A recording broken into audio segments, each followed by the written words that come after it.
Hi friends, Victoria Servati here with Candid Treasures. I have an interesting topic to talk to you about today, and it's the importance of music in our prayer time and in our life, and how God uses that really to touch us and to minister to us, really his heart and his word concerning the things that we're praying for.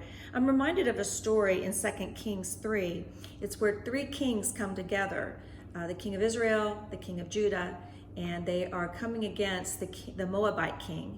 And they want to reach Moab, but the only way they can get there is through Edom. So they contact the king of Edom, and the three of them come together to find a plan where they can attack Moab. So it's a very interesting situation. They were all pretty much evil in the sight of the Lord, but Jehoshaphat, the king of Judah, remembered Elijah and Elisha. And Elisha was a prophet, a godly prophet. And he says, let's talk to Elisha and see what he says.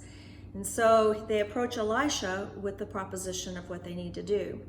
And Elijah says, bring me a minstrel, bring me a musician.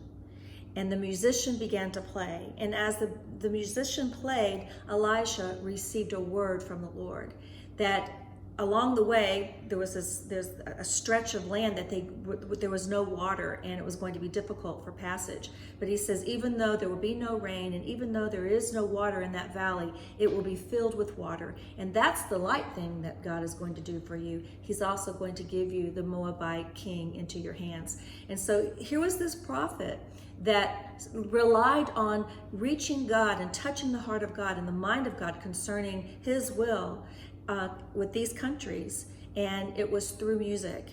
It's very interesting when we go to the book of Psalms, actually the book of Ephesians, and we read in Ephesians 5, it says that we're to address one another in psalms and hymns and spiritual songs, singing and making melody to the Lord with your heart. This is something that I think we forget a lot of times. We think singing is just a pastime, but it really is a function of worship. It's a function of getting into the spiritual realm to meet God. So I encourage you to sing unto the Lord, to play melodies, put music on in your house that lift up the name of the Lord, so that your spirit will be in touch with his, and you'll be able to hear him when he calls for you and when he answers your prayer. And so God bless you. May you have music in your heart today.